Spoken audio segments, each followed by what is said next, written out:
Welcome to UBD blog and tips. Bismillahir Rahmanir Rahim. Islam Iman Ehsan Allahu Rahmanur Rahim Rahmate Alamin Assalamu। আজকের আলোচনা হচ্ছে সম্পূর্ণ পর্তুগালের নাগরিকত্ব অর্জনের প্রক্রিয়া। পর্তুগালের পাসপোর্টটি কিভাবে পাবেন এবং বর্তমান কি পরিস্থিতি করেছে পর্তুগিজ গভর্নমেন্ট, বহির্বিশ্বের সাথে একটি অ্যানালাইসিস, যেমন ফ্রান্স, জার্মানি, ইটালি এই সমস্ত দেশগুলোর সাথে পর্তুগিজ পাসপোর্টের একটি তুলনামূলক একটি আলোচনা রয়েছে এই ভিডিওতে।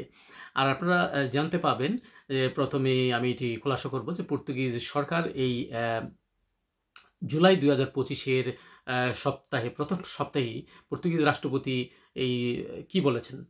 পর্তুগিজ রাষ্ট্রপতি যে কথাটি বলেছেন, এখানে মূল কথাটাই আমি এখানে বলি, বড় লম্বা কথা না বলে অনেক কথাই বলেছেন। এর মধ্যে একটা কথা বলেছে যে আগামী 4 জুলাই ফ্রাইডে অর্থাৎ শুক্রবার দিন তারা এখানে অ্যাপ্রুভালের জন্য এটি আবার পেশ করা হবে পার্লামেন্টে।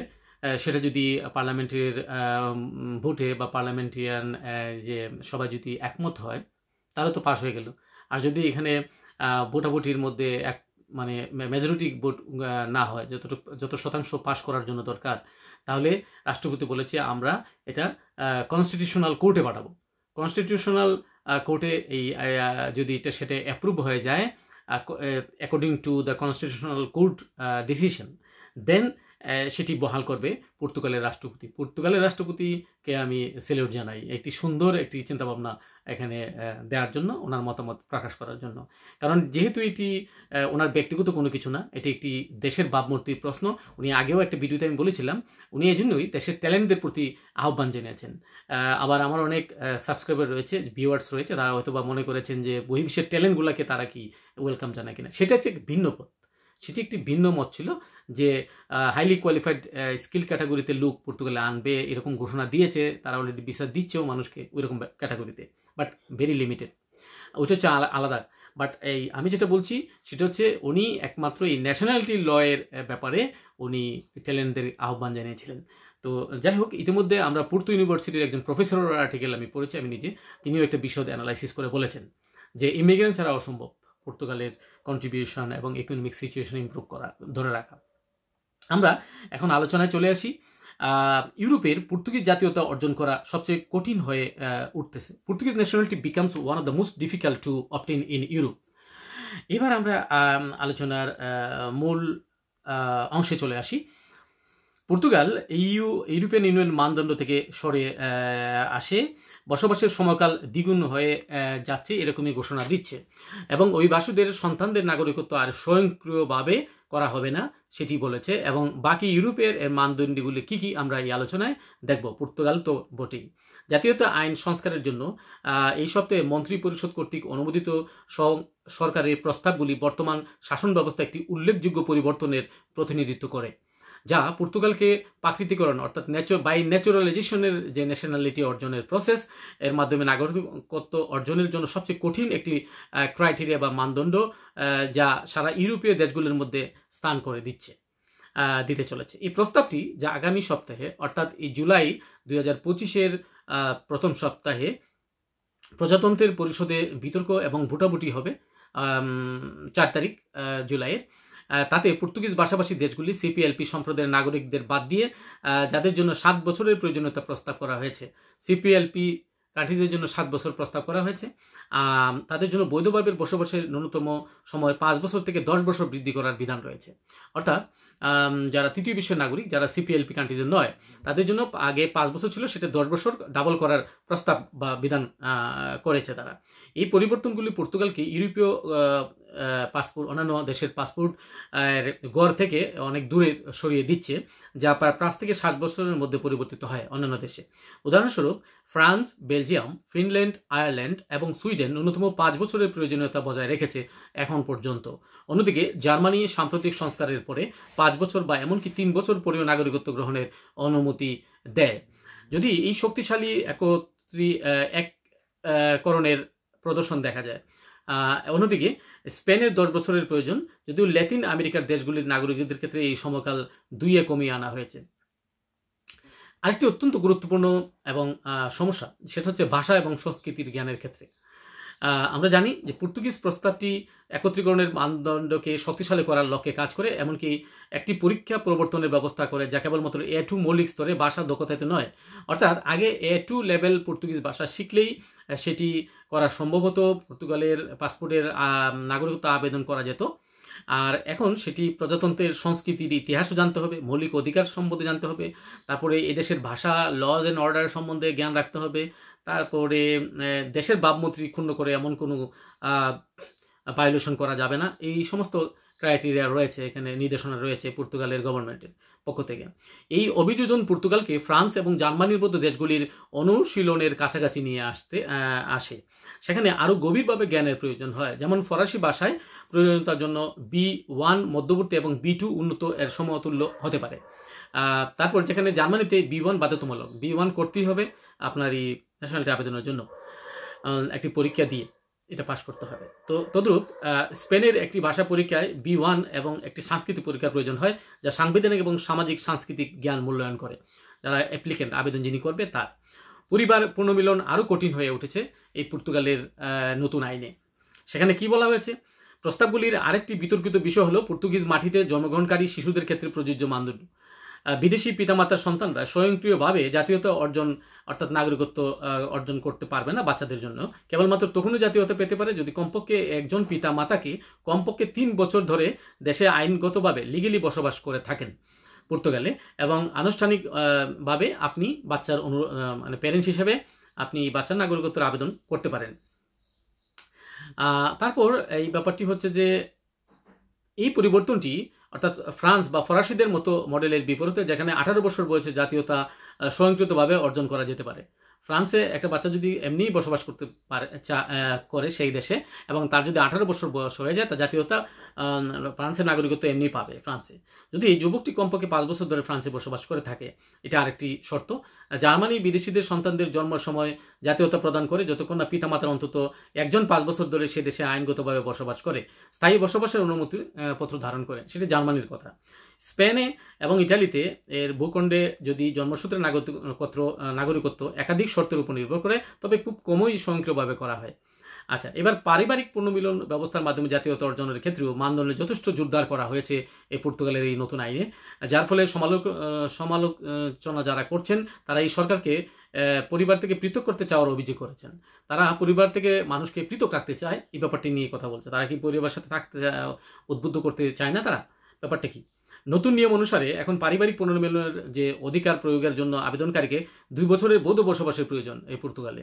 কিন্তু কঠোরতা এখানে থেমে থাকে নাই। নির্বাহী বিভাগ জাতীয় ভূখণ্ডে থাকা ব্যক্তিদের পুনর্মিলনের ক্ষেত্রে নাবালকদের সীমাবদ্ধ করতে শুরু করে। প্রাপ্তবয়স্কদের জাতীয় ভূখণ্ডের বাইরে অনুরোধ করতে হবে এবং পর্তুগিজ কর্তৃপক্ষের অনুমোদন সাপেক্ষে ব্যাপারটি পেতে হবে। সামাজিক সুবিধাগুলো অন্তর্ভুক্ত না করে জীবিকা নির্বাহের উপায়ের প্রমাণ এবং পর্যাপ্ত আবাসনও বাধ্যতামূলক করা হয়েছে।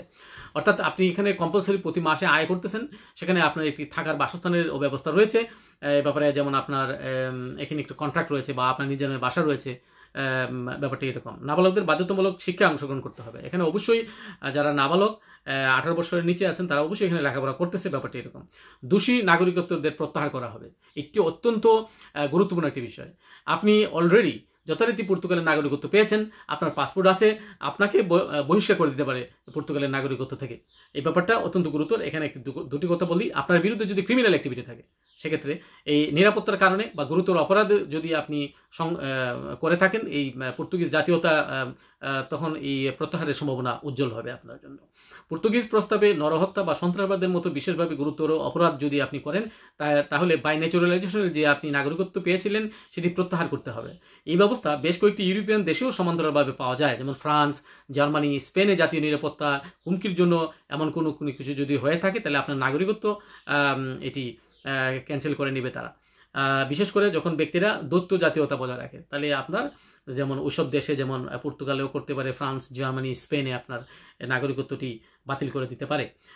সেফার্ডিক ইহুদিদের বংশধরদের জন্য বিশেষ শাসন ব্যবস্থা বাতিল করার কথা উল্লেখ করা হচ্ছে, এটি অত্যন্ত গুরুত্বপূর্ণ। সম্প্রতি পর্তুগাল এই ক্ষেত্রে ইউরোপীয় সবচেয়ে উদার শাসন ব্যবস্থাগুলির মধ্যে একটি ছিল। কিছু সময় পূর্বেই যারা পঞ্চদশ শতাব্দীতে বহিষ্কৃত সেফার্ডিক সম্প্রদায়ের সাথে সংযোগ প্রদর্শনকারীদের জন্য বসবাসের প্রয়োজনীয়তা ছাড়াই প্রাকৃতিকরণের অনুমতি দিয়েছিল। ইউরোপীয় ইউনিয়নের বেশিরভাগ দেশেই এরকম শাসন ব্যবস্থা নেই। ইটালিতে গণভোট, হয়েছে সম্প্রতি ইউরোপীয় কঠোরতার বিপরীতে ইটালিতে সম্প্রতি একটি গণভোট অনুষ্ঠিত হয়েছে, যাতে নাগরিকত্বের জন্য প্রয়োজনীয় বসবাসের সময়কাল 10 বছর কমিয়ে 5 বছর করা হয়েছে। যদিও সংখ্যাগরিষ্ঠতা 65% ভোটাররা এই মেয়াদ কমানোর পক্ষেই মত দিয়েছেন। আমরা এবার কিছু আলোচনা করে এটা শেষ করব। তারপরে এখানে হচ্ছে the deadline, the consultation failed due to low participation. Only about 30% voters showed up. এটা হচ্ছে ইটালির যে গণভোটটি হয়েছে সেটার ক্ষেত্রে বলি। এখানে গভর্নমেন্ট প্রপোজালস অলসো ফরসি, এখানে strange rules in the rest of the world, কিছু পাশাপাশি বহির্বিশ্বে যে কী কী স্ট্রেঞ্জ রুল রয়েছে নাগরিকত্বের জন্য সেটি এখানে একটি কি পয়েন্ট আলোচনা করছি। এখানে requirement to acquire nationality in the various countries of the world can go for beyond the deadlines the legal residence of knowledge of language. ভাষার যদি জ্ঞান থাকে সেক্ষেত্রে আপনারা এটা অবশ্যই পাবেন। তারপরে ডুয়েল ন্যাশনালিটি থাকলে, for example the require of reunification of previous nationality with justification avoiding divided loyalties, assuring the new citizens have an exclusive commitment to the state. অর্থাৎ আপনি যে দেশে বসবাস করবেন, অন্যান্য দেশের কথা বলেছে, সে দেশের মধ্যে একটি কমিটমেন্ট থাকতে হবে আপনার, যে আপনি নাগরিকত্ব আইন নেবেন, নাগরিকত্ব গ্রহণ করবেন, আপনি সে দেশের ভাবমূর্তি বজায় রাখবেন, দেশের কোনো খারাপ কিছু করবেন না, দেশের ভাবমূর্তি পূর্ণ হয়, লজ অ্যান্ড অর্ডার মেনে চলবেন ইত্যাদি। যেমন রয়েছে এখানে জাপান, চায়না, সাউথ কোরিয়া, তারপরে Spain only allows more than one passport to those in American countries, to the Philippines, Andorra and Guyana যেটাকে আমরা বলি। And Qatar nationality application must undergo a loyalty to the country's values test. তারপরে এখানে রয়েছে individual social বিহেভিয়ারও মূল্যায়ন করা হয় কাতারে। তারপর পলিটিক্যাল অ্যাটিটিউড দেখা হয়, contribution of the countries society, কাতারের সোসাইটিতে তার কী অবদান করেছে বা করবে সেটিও তারা যাচাই বাছাই করে দেখে। অ্যান্ড দ্য ভ্যাটিকান ন্যাশনালিটি তারা দেখে যে পাবলিক সার্ভিসের ব্যাপারগুলো দেখে, তারপরে কার্ডিনালস, বিশপস, ডিপ্লোম্যাটস, তারপরে member of the Swiss guard and high level church officials, তারা ভ্যাটিকান সিটির মধ্যে নাগরিকত্ব দেয়। এই ব্যাপারগুলো কন্ডিশন যাচাই বাছাই করে দেখে। As well as persons occupy this position, তারা যদি বিশপ হয়ে থাকে, ডিপ্লোম্যাট হয়ে থাকে, তারপরে member of the Swiss guard national হয়ে থাকে, তাহলে তারা চার্চের অফিসিয়াল হয়ে থাকে, তাহলে তারা ভ্যাটিকান সিটিতে নাগরিকত্ব দিয়ে দেয়। তাহলে আমরা কি দেখলাম? এখন আমরা দেখলাম যে সাম্প্রতিক যে আসলে আমরা বিভিন্ন নিউজে, মিডিয়াতে শুনছি বা দেখছি, খবর রাখছি, আমরা উদাসীন হচ্ছি, আমাদের মন ভেঙে যাচ্ছে, বা যারা বিশেষ করে আমরা যারা অলরেডি পর্তুগালে 5-7 বছর পার করে দিয়েছি, আমরা কি আইনে পড়তে যাচ্ছি কিনা অনেকের টেনশন।